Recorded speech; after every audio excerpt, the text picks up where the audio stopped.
with this computer, so it might have something to do with it. All right, here we go. Welcome to another presentation from Integrative Health at Massey Cancer Center. With us today is Mr. Ryan Parrish. Mr. Parrish has served at the Virginia Department of Health's Radon as the Radon coordinator since 2007. He has participated in numerous public education efforts and has worked with advertisers, public schools, realtors, radon professionals, local government officials, home builders, and homeowners associations. He has given numerous radon presentations and has been interviewed for print, radio, and TV reports. In April of 2014, Mr. Parrish was recognized as a public health hero for his work with the Radon program. Now, if you have questions, please hold them to the end, or you can put them in the chat feature as we go along, and we'll address them at the end of the presentation. Mr. Parrish, coordinator of the Virginia Department of Health's Radon department, thank you very much for being with us today. Well, thank you for having me. We might as well start with the slides. Are the slides up? I think they're being pulled up right now.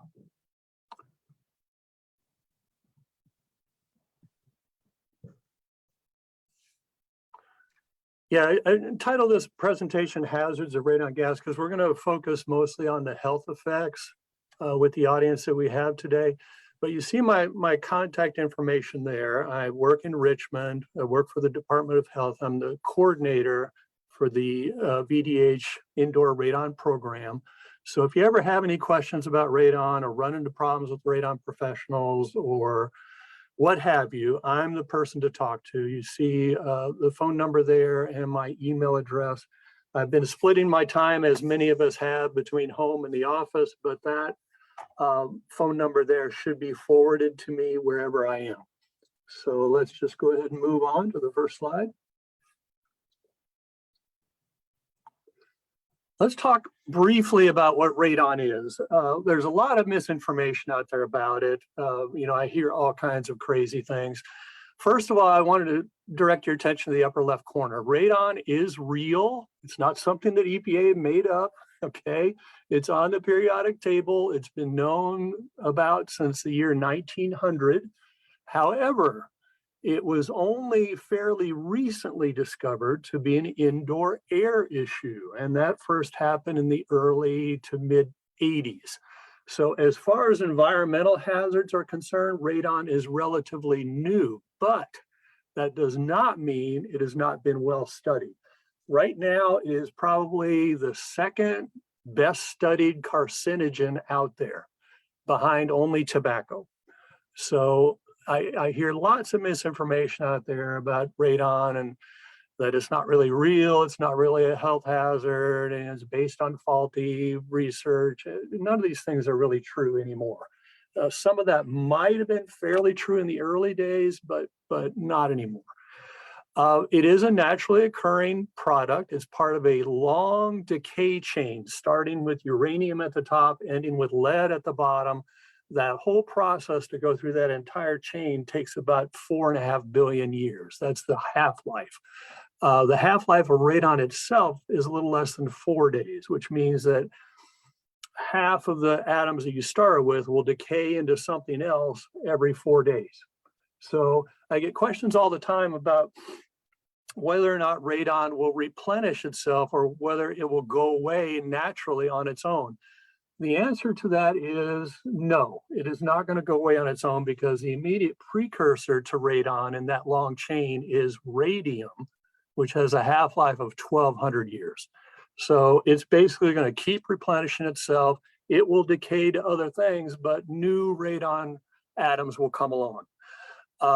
The most dangerous parts of this decay chain as far as radon is concerned, and this is a little non-intuitive, is some of the next steps in the chain are isotopes of polonium, and they are solids which makes them much more hazardous because radon, the radon atom under normal conditions is going to be a gas. It comes in and out of your lungs very quickly. However, these solid decay products can cling to the lining of your lungs and continue to undergo radioactive decay. All of these atoms, the radon and the two isotopes of polonium emit something called alpha radiation, which does the best job of breaking chemical bonds. If it gets into your chromosomes, it can break bonds in your chromosomes and cause mutations, especially if they aren't repaired properly.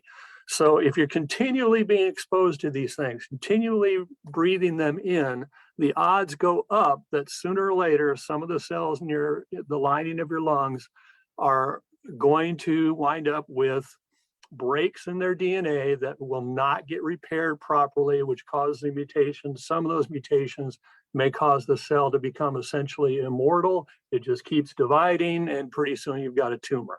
So that in a nutshell is how radon can cause or contribute to your risk of lung cancer, which is the main risk associated with it. Okay, next slide. Now, radon has to get into your house. It's coming from the rock and the soil under your house, predominantly. So if you have any obvious openings in your foundation, cracks, holes, gaps, a sump is a very suspect area, especially if it's built without an airtight lid, because that's basically just a big hole in your floor. Radon gas is going to come right through there. So one of the things you should do to minimize your risk is go around your foundation. If you see any obvious openings like this, seal them up.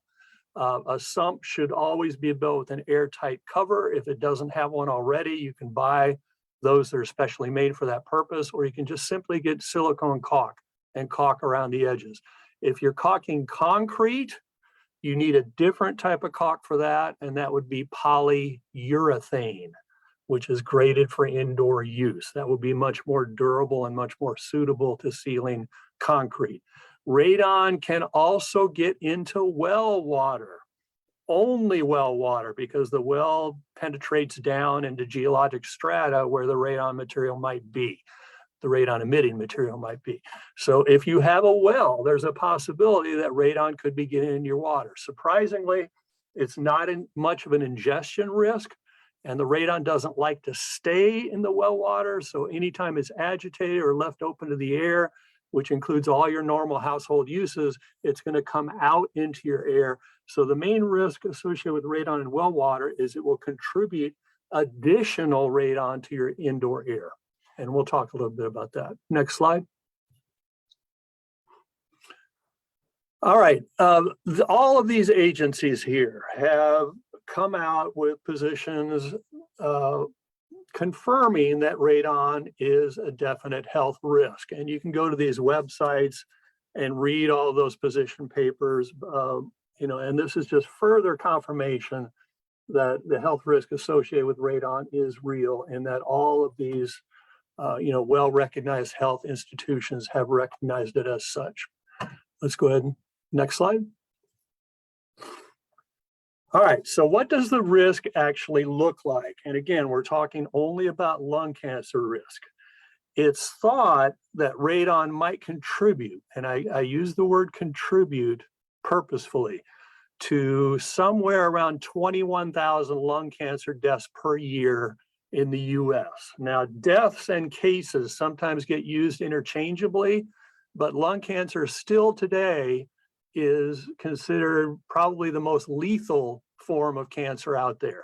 I believe the 5-year survival rate post-diagnosis is only about 15 to 20% still today. So it quite often translates to eventual death. If you look at the numbers below, they only break it down into never smokers and current smokers. So your smoking history is a huge factor in determining your radon risk, because there seems to be some sort of a synergistic effect going on. In other words, if you're exposed to both smoke and radon, the two do more than just add together. There seems to be a synergistic effect. But look at the numbers over here. The recommended action level is 4 picocuries per liter. If you have never smoked and you're exposed to radon for a full lifetime, 70 years, and I think they assume about 12 hours a day for that exposure, your lung cancer risk strictly due to that radon exposure is thought to be about 7 per 1,000. That's a little less than a 1% chance. But look at the current smokers. For the same level of radon, it's almost 10 times higher. Some people think it might be 15, possibly even 20 times higher risk for current smokers. If you're an ex-smoker, you're going to be somewhere in between these two extremes, depending on the specifics of your history. So radon is a much more serious problem for people with a smoking history, and you should realize that. And people look at this number and they say, well, only a less than a 1% chance for a 70-year exposure. That's not much of a risk. But really, you have to remember that most carcinogens, their risk is calculated usually on the basis of parts per 10,000, parts per 100,000, sometimes even parts per million. So if you keep that in mind, a 1% chance is a pretty hefty carcinogen risk, one of the highest, really. So there you see the numbers and why there's so much interest in testing and mitigating for radon in your home. Next slide. There's also some data out there and some studies out there that seem to indicate that radon might be weakly linked to other possible health issues. And you see some of them listed there at the bottom. However, if these are true, they need further study, and none of these links are considered as serious as the lung cancer link. So, but that is kind of interesting that radon could possibly leave your lungs through your bloodstream, or some of these other decay products could possibly be passed to other parts of your body where they might continue to undergo radioactive emissions and possibly contribute to some of these other health problems. So a lot of people don't know that. It's still in the early stages, but we're probably going to see a lot more studies in these areas in the years to come. Go ahead. Next slide, please. All right, here are some numbers you need to know. The only way to know if a particular building has a radon problem is to test for it. You cannot use anything to accurately predict what's going to go on in any particular building. I don't care if every one of your neighbors has tested. I don't care if you look on a radon risk map and you're in a low risk area. You can't go to the bank on that. Radon can be tremendously isolated in some cases. There have been studies that showed that you might have cases where only one house on a particular street has a radon problem and nobody else does. And that could be caused by a boulder of the right type of source material that was left close to the foundation that is emitting radon, and no other house on the street has it. It could be that isolated. Also, houses vary tremendously in many, many factors that could all influence your radon level. Some of the big ones are what type of HVAC system you've got, whether or not you burn fuel to generate heat, how often you used exhaust fans in your house, how many loads of clothes you do, because the dryer could possibly cause increased radon levels because it's venting air to the outside. Anything that vents air to the outside is going to cause suction inside the house, and that's going to draw more radon in. So all these things can cause variance in the radon levels from house to house. The nationwide US indoor average is thought to be about 1.3. If you've measured air in the normal outdoor air, it's usually somewhere in the neighborhood of 0.4 picocuries per liter. The recommended action level, going down to the third bullet point there, is 4.0 or higher. However, the EPA documents, if you read them, they say you should also consider mitigation if you're between 2 and 4. It's not possible to get your indoor levels down to zero. No mitigation system is going to be able to do that simply because you can't get it down below the normal background level in outside air. But if you can get it below 2, that's optimal.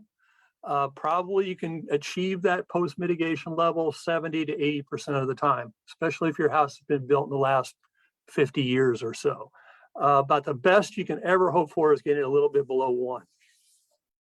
A lot of people attempt to criticize the EPA and they say that, why are we worried about this in the US and nobody else is? That's not true anymore. Most of the developed countries in the world have now established radon action levels.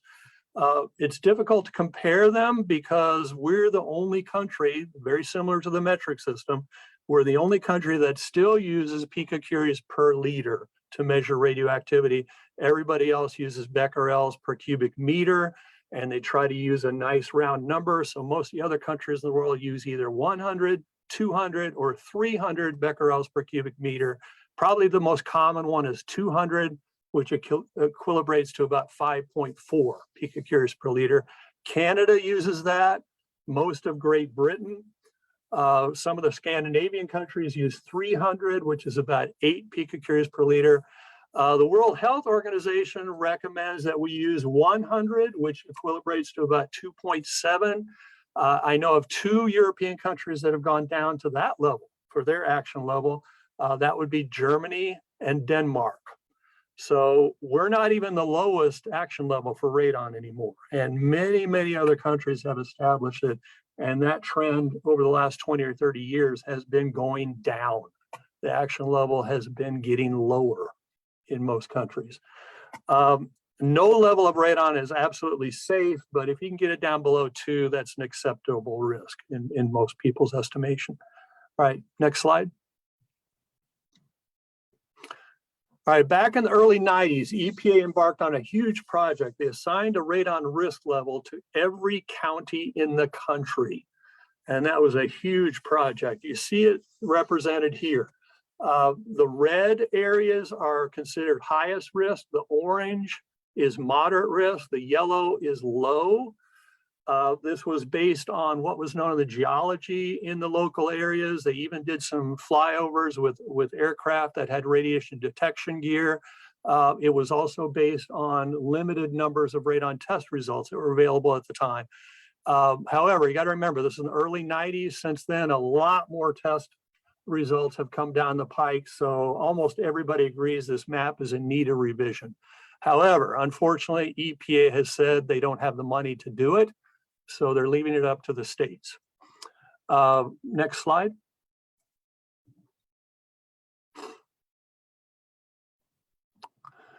Here is a detailed look at the Virginia risk map. Again, red is high risk, orange is moderate, yellow is low. Now people look at this map and this is a huge mistake. And they look at all those yellow areas to the east in Virginia and they might live in one of those counties and they mistakenly assume that they're never going to have a high radon level. That is not true. We have had elevated radon levels in every single one of those supposedly low risk counties. So all this map should be used for is to give you an indication of the relative odds. It is not a guarantee by any stretch. And it also works the other way. Just because you're in one of these red areas, that does not automatically mean that you're going to test over 4. It's just telling you that the odds are higher that you will. So we've already know that this map is inaccurate in a couple places. Loudoun County in Northern Virginia, for example, officially classified as moderate. We know based on test results, it should be classified as high. It tests higher than Fairfax, which was designated as a high risk area.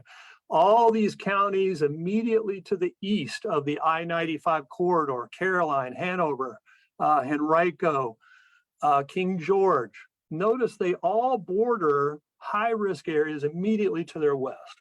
Now, there's no way that the radon bearing rock is going to stop at the county border. These were just done for political convenience. So you might suspect that a lot of these low-risk counties that border high-risk counties will have some high test results, especially toward their western borders, and that's exactly what we're seeing.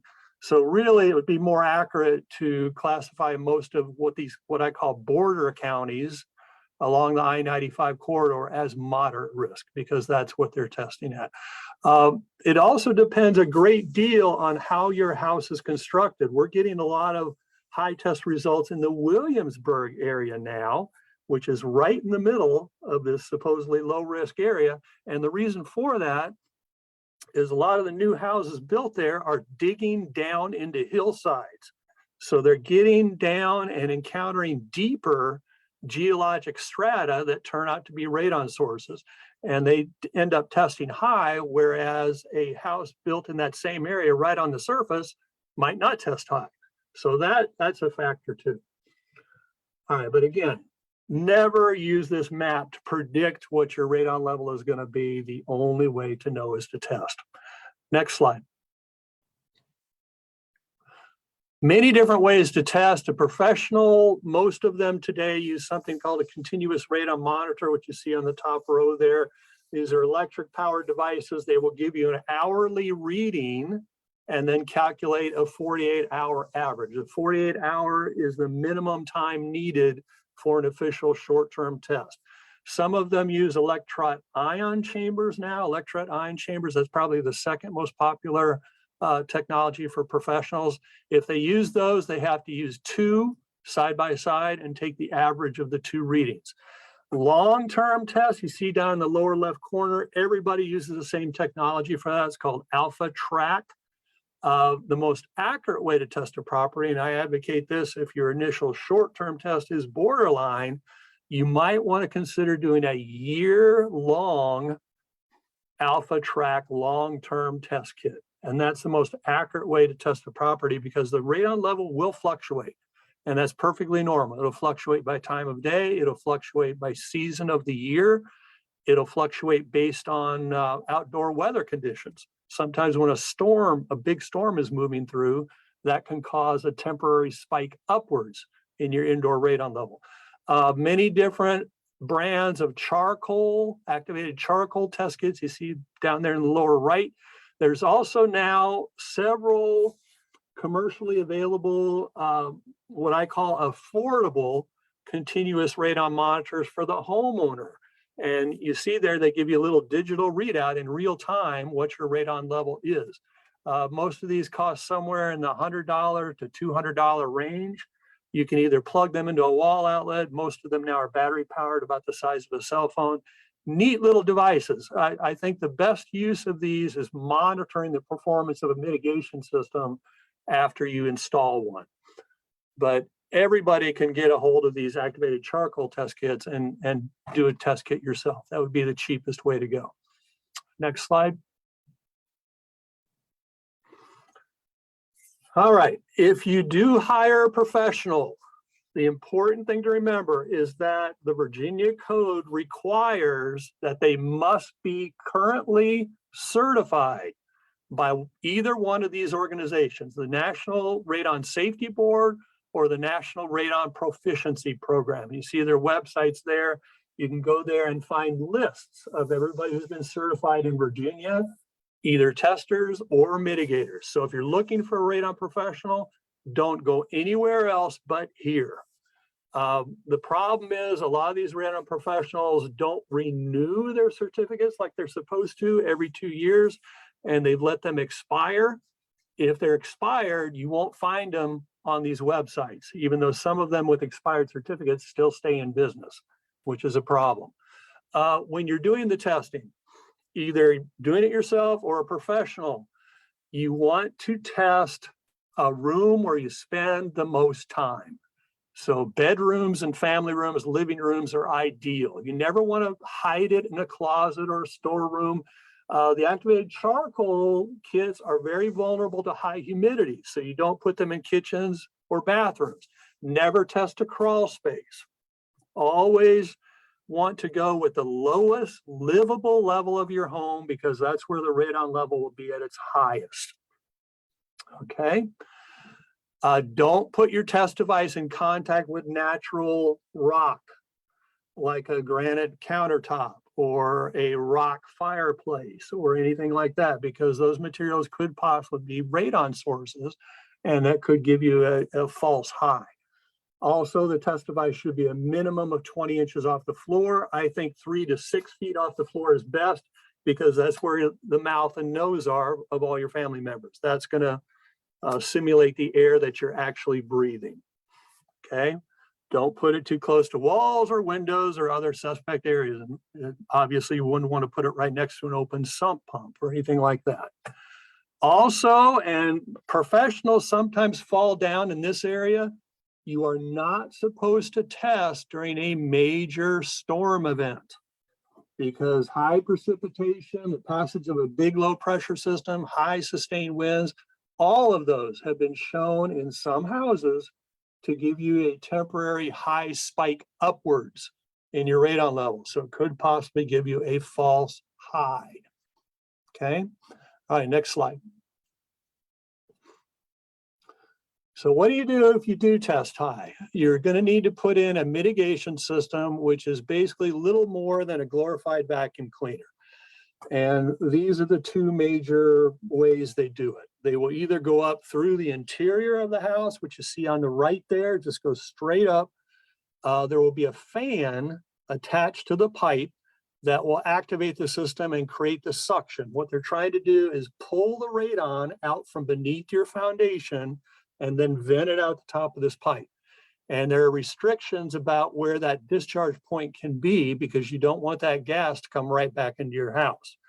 The fans themselves cannot be located in livable areas. You couldn't put one in a basement, for example. You can only put them in an unoccupied attic outside, like you see on the left, which is probably what you're going to see over 90% of the time in a house that's already been built. Or in some cases, you can put them in a garage, but only if the garage does not have livable space immediately above it. Okay, but very simple systems. Usually they can be installed in one day. Usually the cost is going to run somewhere around $1,000, and that fan is going to run continuously 24/7. But most of the fans today are only about 70 watts or less, so it's not usually much of an energy drain at all. And most of these systems are pretty effective at getting the radon level down. Okay, let's switch. If you have to mitigate a crawl, that's going to be slightly different and more expensive. And the reason is you've got to get down in that crawl space and put down a well-sealed plastic vapor barrier on top of the soil. And notice it's sealed up in that picture in the lower left. It's sealed up on the walls with adhesive or little wooden strips that are anchored into the wall. You also have to seal up all the seams in the plastic. You have to seal around any support columns or utilities. You got to make that plastic as airtight as possible. And then underneath that, if you look at the picture in the lower right, there's going to be a minimum of 10 feet of perforated pipe placed below that plastic, but sitting on top of the soil. And you see it's going to join up to a discharge pipe with a T-fitting. So a better way to do this, rather than only 10 feet of pipe, is you lay out a loop of pipe that covers the entire footprint of the crawl. And then it comes back on either side of the loop and joins up with a T-fitting to this discharge gas. And then if you look at the diagram in the upper left, that will eventually connect up to the discharge pipe and the fan. So from that point, it's like any other type of mitigation system. So the part that makes the crawl space expensive is the labor and materials involved in getting into that crawl space and putting down that vapor barrier. And that will sometimes approach $2,000. Definitely more expensive than mitigating a slab. All right, next slide. You can also build a house to be radon resistant. And the way you do that is you put the piping in as the house is being built. Okay, and if you do that, you can hide that piping in an interior wall, not an exterior wall. And then again, you see the perforated piping down below the slab buried in the gravel, joining up to the discharge pipe with a T fitting. And it's going to go through an unoccupied attic. You will leave in place an electrical junction box within 6 feet of that pipe. So the idea is the builder is allowed to put in passive piping. In other words, passive piping without a fan. And then when the house is finished, you test the house. Just putting in that passive piping, if it's installed correctly, is thought to reduce your indoor radon level by about 50% if that piping was not there at all. But sometimes that's not enough to get you down below 4. So that's why you do the test when the house is finished. If it's still above 4, then you hire a certified radon mitigator to come in, and he will go into the attic, cut the pipe, and he'll install a fan and hook it up to the electrical junction box. So by doing that, you converted the system from passive to active, and that will usually take it the rest of the way down. The problem is that oftentimes builders, when left to their own devices, will make mistakes when they install these things. They'll either not have enough perforated pipe down in the gravel, or the pipe doesn't even penetrate all the way through the slab, or they put the pipe way over in a corner in the attic, so there isn't enough room left for the mitigator to cut it and put in a fan. You need at least 3 feet of headspace there in the attic in case you need to install a fan. So these are common mistakes, but we've got about 15 jurisdictions in Virginia now that require that this piping be installed in all new homes. And we're encouraging the highest risk jurisdiction based on those EPA maps. We encourage the highest risk jurisdictions, the zone 1s or the reds, to consider doing this. But so far, only about 15 of them have done it. All right, next slide. Talk a little bit about radon water. We mentioned it's only a potential issue in well water. That's because if you leave it exposed to the air, the radon goes away. If you agitate it, it will also go away. So most surface water, reservoirs, those sorts of things, the radon evacuates, and it's not there anymore by the time it gets to the household. Well water is a different story. They came out with a new standard just a couple years ago for radon in water. The recommended action level for radon in water is about 4,000 picocuries per liter or higher. We don't commonly get results that high in Virginia, but they do occur. I have seen some test results as high as 50,000 in Virginia. However, that pales in comparison to some states. Some of the northeastern states can get results in the hundreds of thousands. I've even seen some as high as 1 million.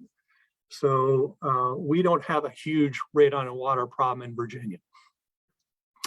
Also, because this is so new, NRPP and NRSB don't yet have a certification program for water testers or water mitigators, but that is coming.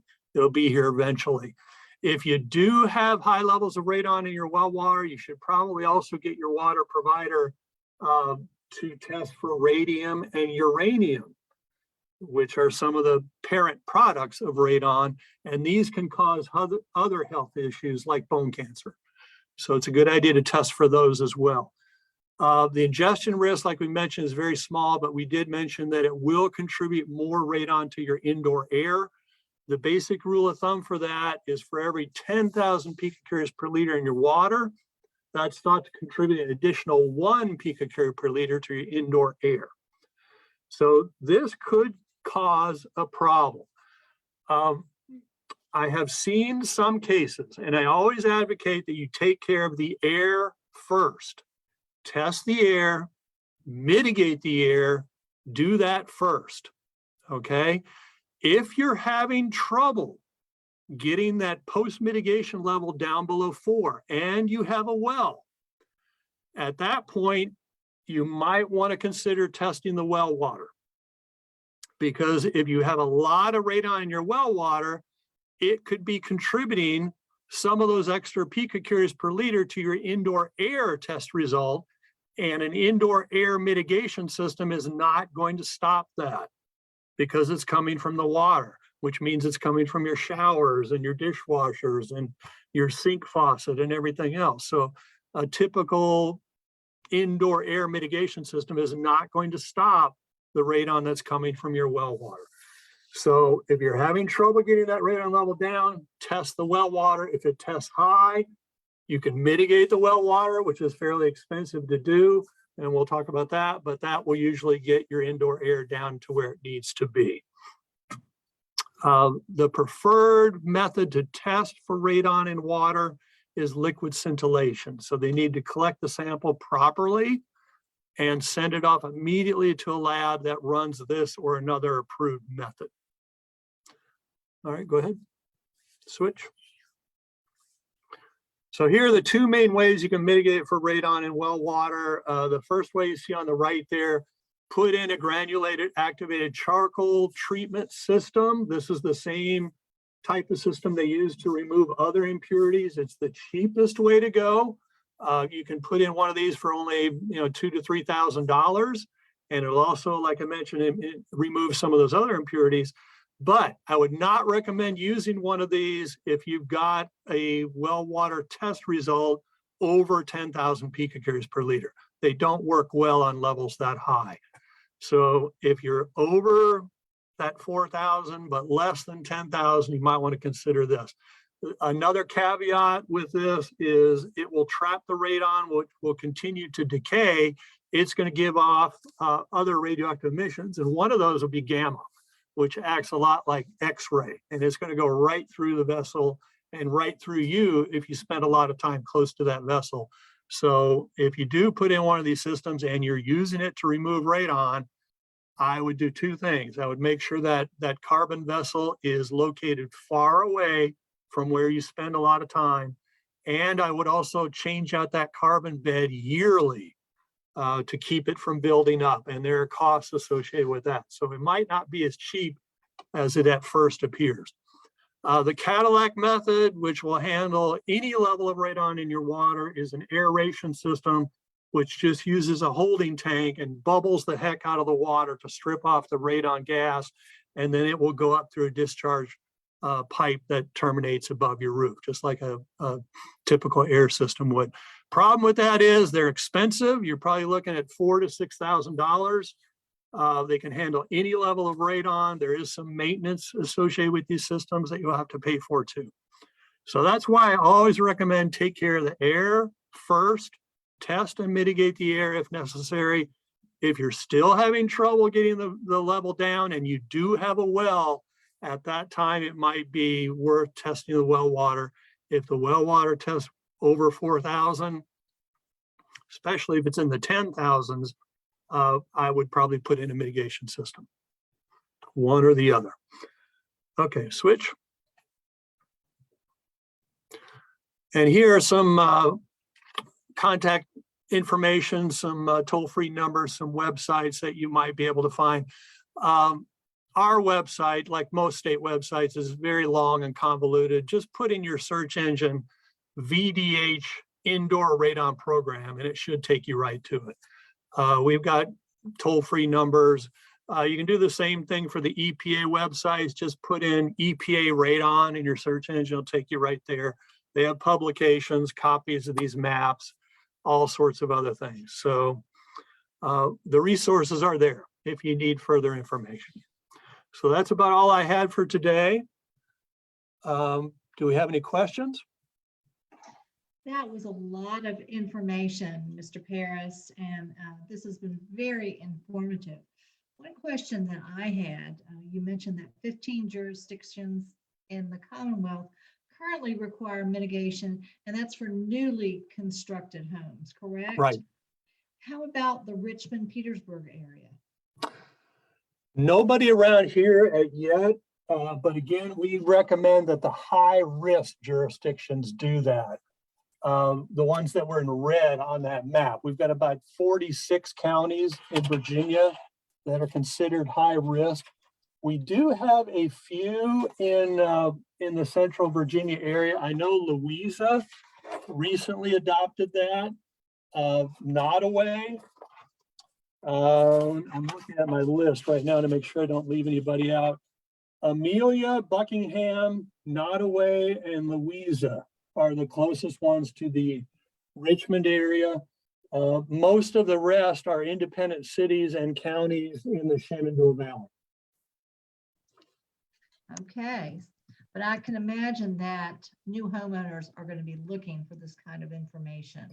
Yeah, it all depends on the builder too. If you're building a new home, you know, some builders offer a passive radon piping system as an option, even if it's not required. There are others out there who automatically install it in every home they build, regardless of where it is. Some of the certified green homes do that. So talk to your builder about that. They will usually put a clause in their contract that covers radon, but unfortunately, most of them put in an exclusion clause that absolves them of any responsibility.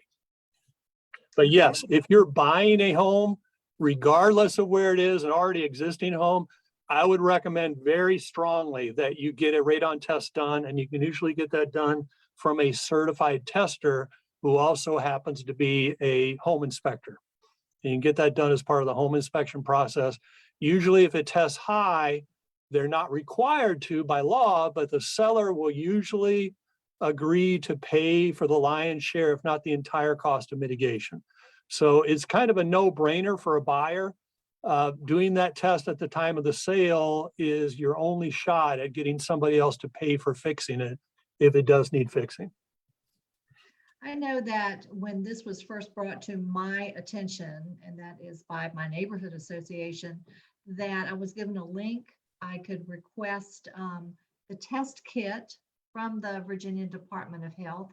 I sent off for it. It's only $3 a piece, and it was recommended that you order 2 of the test kits, the charcoal test kits.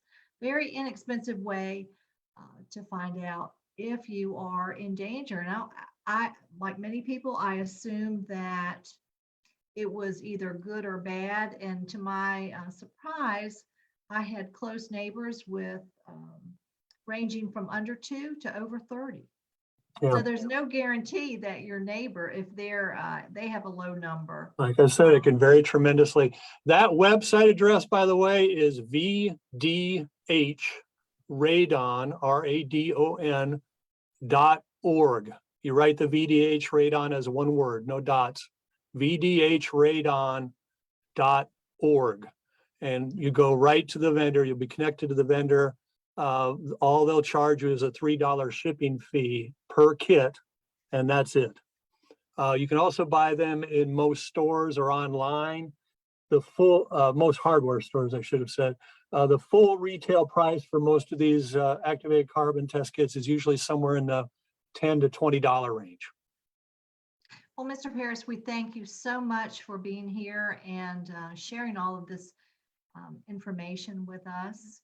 And if viewers watching this need any additional information, you've got your websites up there, vdh.virginia.gov.radiological-health. So I'm sure that will get you to him if you have more questions. Thank you for being here today, and have a good day.